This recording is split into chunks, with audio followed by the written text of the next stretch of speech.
we found the child. And the exhilaration you get when you actually save someone is remarkable. And it left an impression on my life to, like, this is really cool, helping people. So that's where my life has really moved forward with. And I haven't regretted it at all. I get a huge excitement out of it every day.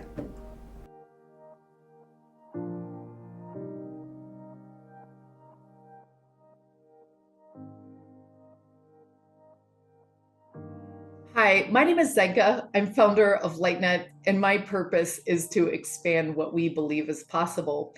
I'm here today with Scott Jablow, who is the mayor of Sedona, Arizona. And he had a long career in law enforcement in New Jersey and New York, working in the Port Authority, our airports, working on criminal investigations. He worked long hours and it was very stressful. And he still works long hours, but I think he's really enjoyed this phase of his life.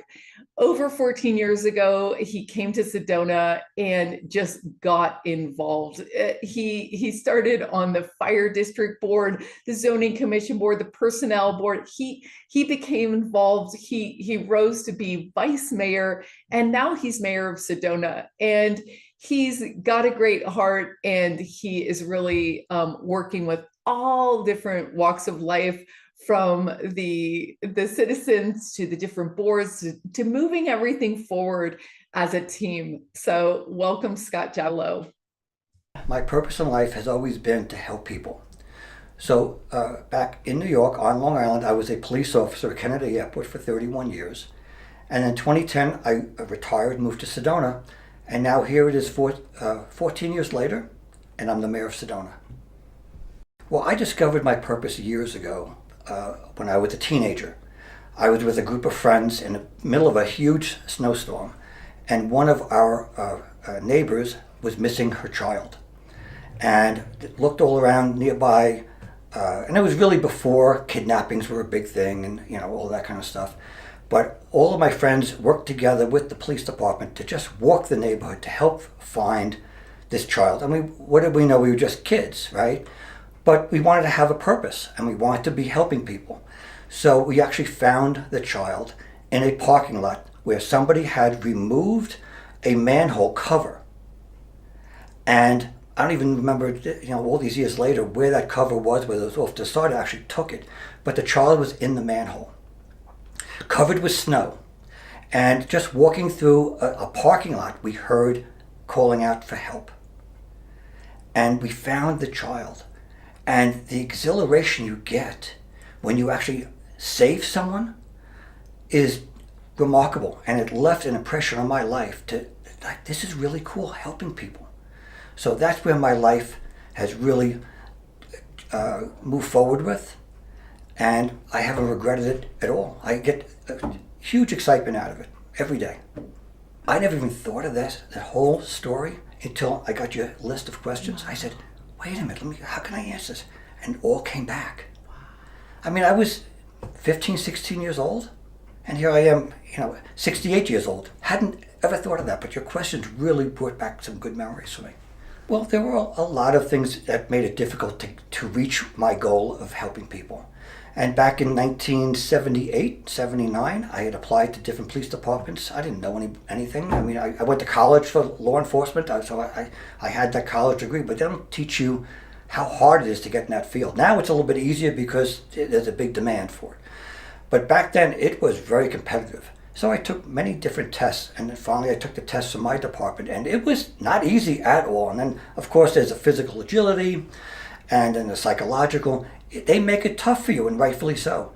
But I really excelled and did well, and I passed through the academy. And that was, many months of training, and but it was so well worth it. I still remember my first day on the job of actually being out in the public, and you get that rush of, I'm taking my life's calling and moving forward. So the idea of mayor didn't come for many years. It didn't come until maybe 4 years ago. But I arrived here in Sedona in 2010. My wife and we purchased a house in 2006 and 7, right on the crest of the changing of the years. And I never thought about it. I mean, my job as a police officer was extremely stressful because over 31 years, where I had gotten to in my career was very stressful. And I was going every day until the day I retired at 90 miles an hour. So, and that was my own doing because I just loved the job. I didn't really want to retire because I just love doing what I was doing. But it was time to retire, and I came here and I said, now what do I do? So I got involved in the Sedona Fire District Governing Board, and I ran for that. That was a little bit simpler, figuring, well, I have, it's only one day a month, and then you have to read a lot, but you could do that at your own leisure. And I worked into it. Then a few years later, I ran for the city council. That was a challenge, but not as much as it was to be mayor. But I never even looked at or aspired to be mayor. I just wanted to give back in my way, try to help in some way. And you've heard the saying, you want to leave someplace better than when you found it. And the more I did on the city council, the more I was able to do that. And it's, the city council is unique. People think, well, even as the mayor, well, you're going to do this and you're going to do that. It doesn't work that way. It's a body of 7. Actually, it has to be a body of 4. It's, the quorum. It has to be, the majority of the people, on the council. So it's a team effort. And sometimes you have a team that works well together. Sometimes you don't. It's sometimes better not to, because you want different ideas, different challenges, and that makes the win that much better. So, but I never thought about being mayor. And then about, like I said, 3-4 years ago, there was a time then, and I'm stuttering. I'm sorry, but it just needed to be, and I saw my calling. And I have the opportunity, and most people don't see behind the scenes, but we have an amazing staff here at City Hall that work, most of them work almost 2 jobs because everybody backfills each other. And I want to be a part of the win. I want to be a part of the success. I want to leave Sedona better than when I arrived here in 2010. So somebody suggested run for mayor. And I did, and now I'm just starting into my second term or second election, and I'm really excited. The passion hasn't dwindled at all. As a matter of fact, it's getting better and more powerful with me. So the people around me and how they're affected by my life and moving forward, I've always had support from my family. I mean, being a police officer, I didn't have the luxury of staying home in the middle of a blizzard. I had to go to work because in my job, I was a police officer at Kennedy Airport back in New York. Somebody could not go home until I arrived there. So it's a continuous staffing of people. So you had to get to work. I had to leave my family. And my oldest son, he was just waiting to move that snowblower and to work the lawnmower and to do those things and fill in for me. He got the charge out of doing that kind of stuff. And, it just works. It's a whirlwind. The 30 years I had was just a whirlwind of time. As long as you're having a good time. And it wasn't always good times. There was a lot of bad times. But it's all part of the job. So now, I don't know if you know or not, but I was part of 9/11. And I wasn't actually there, but my department was the owner of the World Trade Center. And working at Kennedy Airport, it all everybody worked together. So I only spent very little time at the World Trade Center, but the younger people, because now I was 20 years on the job then, so the younger, more stronger, active people were able to go to the Trade Center. But the psychological effects of that were tremendous. So for 18 months, nobody had even one day off at all, except if you had to go to a doctor or something like that, and you had to show that note. Everybody had to work, and there were no exceptions. So the psychological aspects of being a police officer, plus, while my job wasn't the conventional police officer in the neighborhood, walking a beat in communities, you're still, as a police officer in New York at Kennedy Airport, you're working at the gateway to the United States, where people from around the world come to Kennedy Airport. So you have to have the mindset of being able to work with all nationalities, all different beliefs, and you just have to be deferential to the concerns of the people who sometimes they come into an airport for the first time in their lives. And you have to be able to work with people. And I've learned to do that. Even coming here, there's people with different mindsets, and I try to work with people. I found it works well. I learn a lot, and I take away a lot each day. So that has really, I went into the police academy, I was 24 years old. So I retired at 54. And it was a true learning experience. It was very tiring, to say the least, but it was exhilarating at the same time. Well, it's the charge I get out of doing what I do and living my life. It's different each day. I feel I have to accomplish something every day, whether I'm truly accomplishing something exhilarating or just accomplishing just a plus in the day. It doesn't always work out that way, but it could be a challenge. Like I said, as a police officer, it doesn't always work that way, but every once in a while you get that win. As a police officer, and I focused on fatal accidents the last 10 years of my career. I was an investigator for fatal accidents. And if I was able to solve a case on how an accident happened and help a family that's grieving through a loved one who's lost, I could find out how it happened.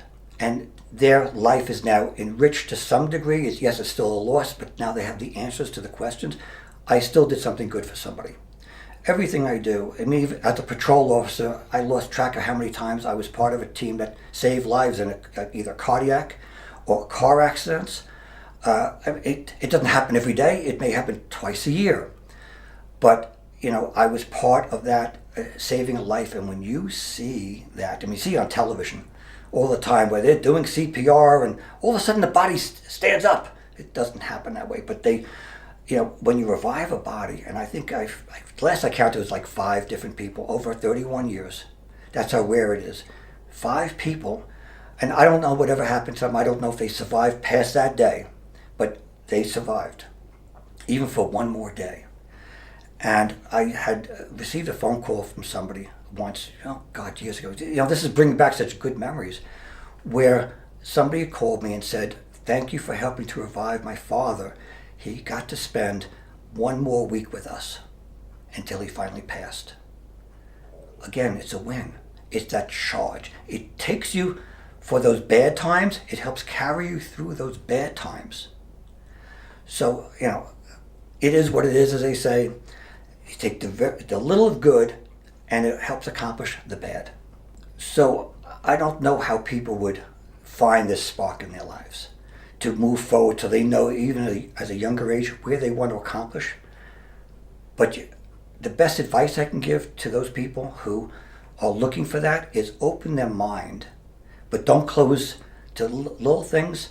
But, I found here in Sedona, there's a lot of people who have jobs, and there aren't a lot of careers being offered. But people should be looking not for jobs. They need to aspire to a career. And everybody focuses on college, and college is a wonderful institution. It truly, truly is. If it was for colleges, sorry about that. If it wasn't for colleges, we wouldn't have some of the amazing people in our lives, right? But we need a plumber. We need an electrician. We need a firefighter. We need police officers, because they touch people in their own way. And it's not about, in a lawyer, you win the case. You sue somebody or you help somebody. It's not the same as a firefighter. You save lives. A plumber or electrician, they help people who need help in an instant in their homes. And people forget that, but that's a career. And that's something that, in their way, yes, they're making a lot of money. Don't get me wrong. But, I know plumbers and electricians, and they say, I went to someone's house today and they had no power. And they didn't know what to do, and I was actually fair with my price, and I helped this single mother with 3 kids, and I felt good today. So no matter what you look at, don't go for the job. Jobs are fine, okay, to an extent, but go for the career. No matter what it is you're looking for, go for a career, and hopefully if you find the right career, those people will feel good inside. Well, what inspired me to do this in my life, especially with law enforcement, it was just a coincidence. In my neighborhood, that was the day when police officers would drive through a neighborhood and you get to be friends with them. And I remember two different officers that would patrol in the neighborhood. And it was a very residential town. It wasn't where, you never saw a cop, but you didn't see one often. But I was always befriended by different cops. And maybe it's my personality. Some people say I'm very outgoing. But they would tell me of their, what they did. And, we'd only spend maybe 20 minutes talking while they're patrolling the neighborhood. And then as I just moved forward in life, everything was directed toward law enforcement. And my parents were very supportive. They said, whatever you want to do, just aspire to be something that's good and something that's giving. And they were both working people. They weren't in law enforcement. They weren't in politics. They were, just hard-working people. And they did have an impact on me because I saw how hard they worked. And back in the 50s and 60s, life wasn't as easy. Things were very expensive. My father didn't have a great job, okay? But I saw how hard he would work. He would leave 5 o'clock in the morning and come home 6 o'clock at night. After working, he owned several different restaurants at the time. And my mom worked in a dress shop. She was a saleswoman in a dress shop. And she would work long hours. And back then, kids would go to school on their own. You didn't have to worry about someone grabbing your kid. And I would walk to public school.